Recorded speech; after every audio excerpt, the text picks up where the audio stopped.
क्या मौत के बाद सब कुछ खत्म हो जाता है, या फिर इंसान की आत्मा को अपने हर कर्म का हिसाब देना पड़ता है?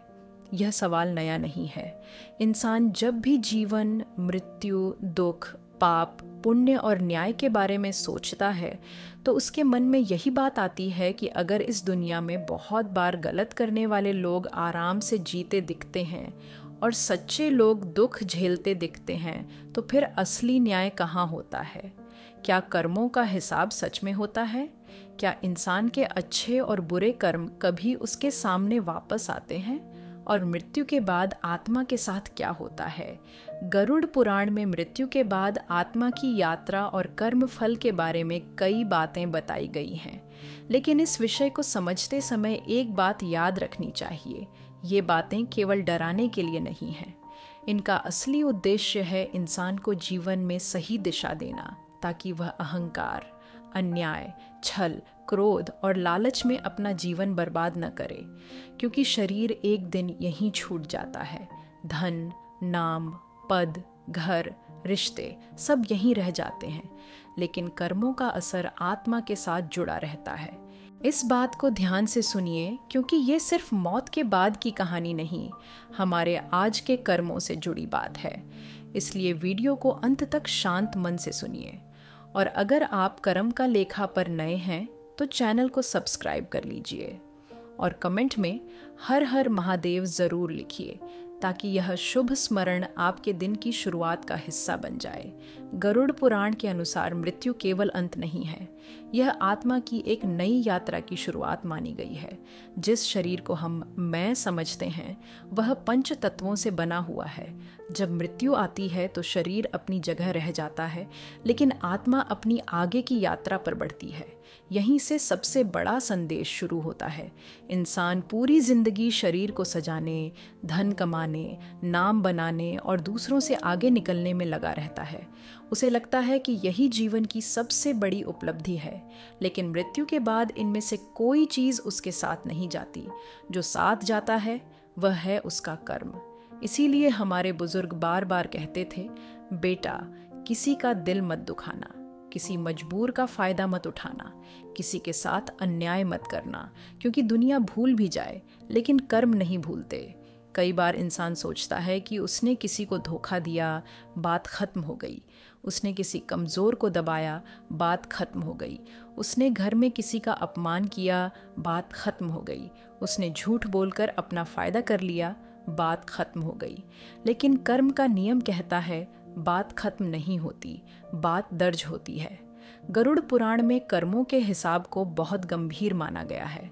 इसका अर्थ यह है कि आत्मा अपने जीवन में किए गए शुभ और अशुभ कर्मों के आधार पर आगे की स्थिति पाती है। जिसने जीवन में दया की, सत्य का साथ दिया, दूसरों की मदद की, माता पिता का सम्मान किया, किसी के दुख में साथ दिया, उसका पुण्य उसके लिए सहारा बनता है। और जिसने जीवन में अहंकार किया, छल किया, लालच में दूसरों का हक मारा, घर में क्लेश फैलाया, अपनों का दिल तोड़ा, कमज़ोर लोगों को रुलाया, उसे भी अपने कर्मों का फल देखना पड़ता है। यही कर्म का लेखा है। इसमें सबसे ज़रूरी बात यह है कि पाप और पुण्य केवल पूजा पाठ से तय नहीं होते। बहुत लोग सोचते हैं कि अगर उन्होंने मंदिर में दिया जला दिया, पूजा कर ली, दान कर दिया तो सब ठीक हो गया। लेकिन अगर वही इंसान घर आकर अपनी माँ का अपमान करता है, जीवन साथी को नीचा दिखाता है, गरीब को ताने देता है, किसी की मजबूरी पर हंसता है, तो उसका धर्म अधूरा है। पूजा बहुत अच्छी चीज़ है, भक्ति बहुत पवित्र चीज़ है, लेकिन पूजा का असर इंसान के व्यवहार में दिखना चाहिए। अगर भक्ति के बाद भी मन में घमंड है, शब्दों में जहर है, व्यवहार में कठोरता है और दूसरों के दुख से कोई फर्क नहीं पड़ता, तो इंसान को रुक कर अपने अंदर देखना चाहिए। क्योंकि ईश्वर केवल फूल, प्रसाद और दीपक नहीं देखते। ईश्वर मन भी देखते हैं, वाणी भी देखते हैं, कर्म भी देखते हैं, और सबसे बढ़कर यह देखते हैं कि इंसान दूसरों के साथ कैसा व्यवहार कर रहा है। गरुड़ पुराण की शिक्षा यही समझाती है कि जीवन को हल्के में मत लो। हर दिन, हर शब्द, हर निर्णय, हर व्यवहार सबका असर बनता है। आप किसी को सम्मान देते हैं, वह भी एक कर्म है। आप किसी को अपमानित करते हैं, वह भी एक कर्म है। आप किसी भूखे को खाना देते हैं, वह भी एक कर्म है। आप किसी की मजबूरी देखकर उसे और दबाते हैं, वह भी एक कर्म है। आप सच बोलकर नुकसान उठा लेते हैं, वह भी दर्ज होता है। आप झूठ बोलकर फ़ायदा उठा लेते हैं, वह भी दर्ज होता है। कर्म केवल हाथ से किए हुए काम नहीं होते। कई बार कर्म हमारी वाणी से बनते हैं, कई बार हमारी नीयत से बनते हैं, कई बार हमारे चुप रहने से भी बनते हैं। जब आप जानते हैं कि किसी के साथ गलत हो रहा है और फिर भी अपने स्वार्थ के कारण चुप रहते हैं, तो वह भी कर्म है। जब आप जानते हैं कि आपकी बात किसी को अंदर से तोड़ सकती है, फिर भी आप उसे चोट पहुंचाने के लिए बोलते हैं, तो वह भी कर्म है। जब आप किसी की मदद कर सकते हैं लेकिन अहंकार या जलन के कारण पीछे हट जाते हैं, तो वह भी कर्म है। इसीलिए कर्म का हिसाब केवल यह नहीं देखता कि आपने बाहर से क्या किया, वह यह भी देखता है कि आपके अंदर क्या चल रहा था। आपने किसी को मदद इसलिए की क्योंकि सच में दया थी, या इसलिए कि लोग आपकी तारीफ करें। आपने किसी को माफ़ इसलिए किया क्योंकि मन साफ था, या इसलिए कि बाहर से अच्छा दिखना था। आपने पूजा इसलिए की क्योंकि भक्ति थी, या इसलिए कि अंदर के गलत कर्मों को ढकना था। कर्म का लेखा बहुत सूक्ष्म होता है। वहाँ दिखावा नहीं चलता, वहाँ बहाना नहीं चलता, वहाँ इंसान का असली मन सामने आता है। कई बार लोग पूछते हैं, अगर कर्मों का फल मिलता है तो गलत लोग खुश क्यों दिखते हैं? यह सवाल बहुत गहरा है। हमें बाहर से केवल किसी का वर्तमान दिखता है, हमें यह नहीं दिखता कि उसके भीतर कितनी अशांति है, आगे उसके कर्म किस रूप में लौटेंगे, या जीवन उसे कब कौन सा हिसाब दिखाएगा। कर्म का फल हमेशा तुरंत नहीं आता, कई बार देर से आता है, लेकिन जब आता है तो इंसान को समझा देता है कि जो बोया था वही काटना पड़ा। कई लोग बाहर से बहुत सफल दिखते हैं, लेकिन उनके घर में शांति नहीं होती। कई लोग धनवान दिखते हैं, लेकिन मन से खाली होते हैं। कई लोग दूसरों को दबाकर आगे बढ़ते हैं, लेकिन भीतर डर लेकर जीते हैं। कई लोग झूठ से जीत जाते हैं, लेकिन सत्य से बच नहीं पाते। दुनिया की नज़र में जीत और हार अलग चीज़ है, कर्म की नज़र में जीत और हार अलग चीज़ है।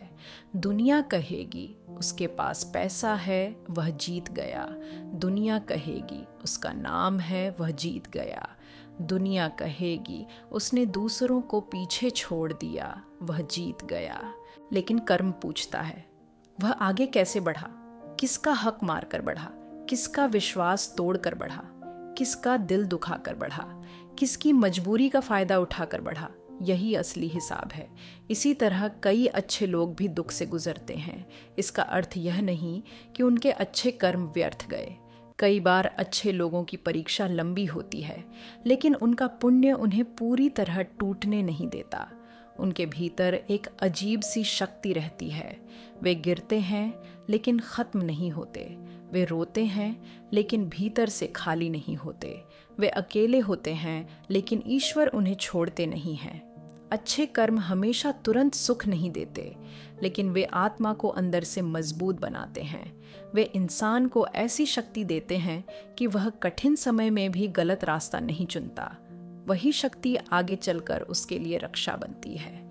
गरुड़ पुराण का संदेश हमें यह समझाता है कि मृत्यु के बाद की यात्रा का विचार डराने के लिए नहीं, बल्कि जगाने के लिए है। यह हमें याद दिलाता है कि जो जीवन आज हमारे हाथ में है, उसे सही ढंग से जीना चाहिए, क्योंकि मृत्यु के बाद क्या होगा, यह सोचने से पहले यह सोचना ज़रूरी है कि मृत्यु से पहले हम कैसे जी रहे हैं। क्या हम अपने घर में शांति रखते हैं? क्या हम माता पिता से सही तरह बात करते हैं? क्या हम अपने जीवन साथी का सम्मान करते हैं? क्या हम बच्चों को डर से नहीं, प्रेम से संभालते हैं? क्या हम किसी गरीब, बीमार, बुजुर्ग या कमज़ोर इंसान को देखकर मन में दया रखते हैं? क्या हम किसी का दिल तोड़कर आराम से सो जाते हैं? क्या हम दूसरों के आंसू को हल्के में लेते हैं? यही सवाल असली आध्यात्मिकता है, क्योंकि धर्म केवल मंदिर जाने का नाम नहीं है। धर्म का अर्थ है अपने कर्मों में सच्चाई रखना। धर्म का अर्थ है जहाँ आप अन्याय कर सकते थे, वहाँ भी न्याय चुनना। जहाँ आप कठोर शब्द बोल सकते थे, वहाँ भी संयम रखना। जहाँ आप किसी का फ़ायदा उठा सकते थे, वहाँ भी ईमानदारी रखना। यही पुण्य बनता है। और पाप हमेशा बहुत बड़ा अपराध ही नहीं होता। कई बार रोज़मर्रा की छोटी छोटी गलतियाँ भी आत्मा पर बोझ बन जाती हैं। किसी को बार बार ताना देना, किसी की इज्जत सबके सामने गिराना, माँ बाप को बोझ समझना, घर में बिना वजह कड़वाहट फैलाना, किसी की मेहनत का श्रेय छीन लेना, किसी की मजबूरी में साथ छोड़ देना, अपने स्वार्थ के लिए झूठ बोलना, किसी के भरोसे को तोड़ना, ये सब बातें छोटी लगती हैं, लेकिन कर्म के हिसाब में छोटी नहीं होती, क्योंकि चोट हमेशा तलवार से नहीं लगती। कई बार शब्द भी इंसान को अंदर से घायल कर देते हैं। कई बार उपेक्षा भी किसी को तोड़ देती है। कई बार अपना ही व्यवहार किसी की आत्मा पर बोझ बन जाता है। जो इंसान घर में अपनों को रुलाता है और बाहर धर्म की बातें करता है, उसे अपने भीतर झांकना चाहिए। जो इंसान कमज़ोर को दबाता है और फिर पूजा में शांति खोजता है, उसे अपने कर्म देखने चाहिए। जो इंसान माता पिता की इज्जत नहीं करता और फिर आशीर्वाद की उम्मीद रखता है, उसे समझना चाहिए कि आशीर्वाद केवल मांगने से नहीं मिलता, कर्मों से भी बनता है। गरुड़ पुराण की बातों को अगर आज के जीवन से जोड़कर समझें तो संदेश साफ है। इंसान को अपने कर्मों के प्रति जागरूक रहना चाहिए। जो समय मिला है उसमें अपने व्यवहार को सुधारना चाहिए, क्योंकि अंत में कोई बहाना काम नहीं आता। यह नहीं चलेगा कि गुस्से में बोल दिया था, ये नहीं चलेगा कि सब ऐसा करते हैं, ये नहीं चलेगा कि मुझे फ़ायदा चाहिए था, यह नहीं चलेगा कि सामने वाला कमज़ोर था इसलिए दबा दिया, ये नहीं चलेगा कि गलती छोटी थी इसीलिए कोई फ़र्क नहीं पड़ता। कर्म का हिसाब इरादे को भी देखता है और असर को भी। अगर आपने किसी को जानबूझकर दुख दिया है तो वह कर्म है। अगर आपने अपनी गलती समझकर पश्चाताप किया, सुधार किया, माफ़ी मांगी, तो वह भी कर्म है। अगर आपने किसी का विश्वास तोड़ा है तो वह कर्म है। अगर आपने दोबारा वही गलती न दोहराने का संकल्प लिया है तो वह भी कर्म है। इसलिए जीवन में सुधार का रास्ता हमेशा खुला रहता है। यही सबसे सुंदर बात है। ईश्वर केवल दंड देने वाले नहीं हैं, ईश्वर सुधार का अवसर भी देते हैं। अगर इंसान सच में अपने कर्मों को पहचान ले, अपने व्यवहार को बदल ले और आगे सही रास्ते पर चलना शुरू करे तो उसका जीवन बदल सकता है। इसलिए मृत्यु और यमलोक की बातें सुनकर डरने की ज़रूरत नहीं है। डरने की जगह जागने की ज़रूरत है। आज अगर आपके मन में यह विचार आ रहा है कि मैंने भी कभी किसी का दिल दुखाया है, मैंने भी गुस्से में गलत शब्द बोले हैं, मैंने भी कभी किसी को हल्के में लिया है, तो आज से सुधार शुरू कर दीजिए। किसी से माफ़ी मांगनी है तो मांग लीजिए। किसी का सम्मान करना भूल गए हैं तो आज से करिए। घर में कड़वाहट बढ़ रही है तो शब्दों को थोड़ा नरम करिए। माता पिता अकेले महसूस कर रहे हैं तो उनसे बैठकर 2 बातें करिए।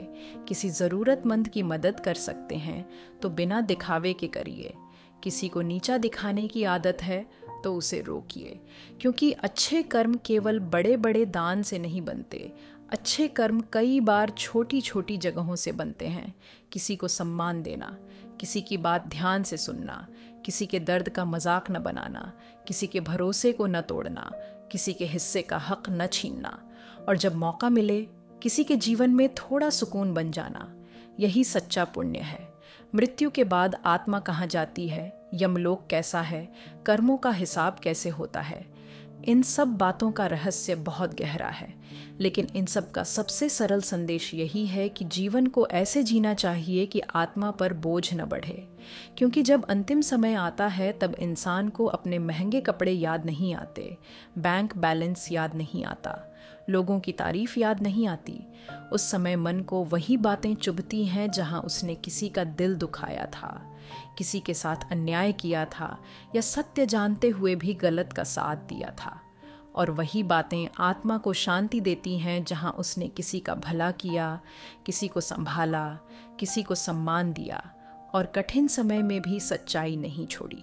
इसलिए गरुड़ पुराण का संदेश केवल मृत्यु के बाद की कहानी नहीं है, यह जीवन को सही करने की चेतावनी है। आज आप जीवित हैं, इसका मतलब है आपके पास अवसर है। अपने कर्म सुधारने का अवसर, अपने शब्द सुधारने का अवसर, अपने रिश्ते सुधारने का अवसर, अपने मन को साफ करने का अवसर। क्योंकि मृत्यु के बाद इंसान के साथ न उसका अहंकार जाता है, न उसका धन, न उसका पद, न उसकी सुंदरता। उसके साथ केवल उसके कर्मों की छाया जाती है। इसीलिए जीवन में इतना याद रखिए, किसी का हक मत मारिए, किसी की मजबूरी का फ़ायदा मत उठाइए, किसी के आंसुओं को हल्का मत समझिए। माँ बाप, गुरु, जीवन साथी, बच्चों और कमज़ोर लोगों का अपमान मत करिए। और जहाँ भी हो सके अपने कर्मों से किसी के जीवन में थोड़ी शांति छोड़िए, क्योंकि एक दिन हर आत्मा को अपने कर्मों का हिसाब देना होता है। और उस दिन सबसे बड़ा सहारा आपका धन नहीं होगा, आपका पद नहीं होगा, आपका नाम नहीं होगा। उस दिन सबसे बड़ा सहारा होंगे आपके अच्छे कर्म, आपकी सच्चाई, आपकी दया और आपका साफ मन। इसलिए आज से ऐसे जीना शुरू करिए कि जब जीवन का हिसाब खुले तो आपकी आत्मा डर से नहीं, शांति से खड़ी हो सके। अपने कर्म ऐसे रखिए कि अंतिम समय में मन को पछतावा नहीं, शांति मिले। अपने शब्द ऐसे रखिए कि किसी के दिल पर बोझ न बने। और अपना जीवन ऐसा रखिए कि ईश्वर के सामने खड़े होकर आपकी आत्मा कह सके, मैंने गलतियां की, लेकिन मैंने सुधरने की कोशिश भी की। क्योंकि कर्म का हिसाब कठोर ज़रूर है, लेकिन सुधार का रास्ता हमेशा खुला रहता है। अगर आपको वीडियो अच्छी लगी हो तो वीडियो को लाइक करें, कमेंट में लिखें हर हर महादेव और इसे अपने परिवार और दोस्तों के साथ शेयर करें। अगर आप नए हैं तो चैनल को सब्सक्राइब कर लीजिए। हमारा लक्ष्य है जल्द ही 50,000 सदस्यों का परिवार बनाना, और इसमें आपका साथ बहुत मायने रखता है। अगली वीडियो इस शनिवार सुबह 6 बजे आएगी। तब तक अपना और अपने अपनों का ख्याल रखिए। हर हर महादेव।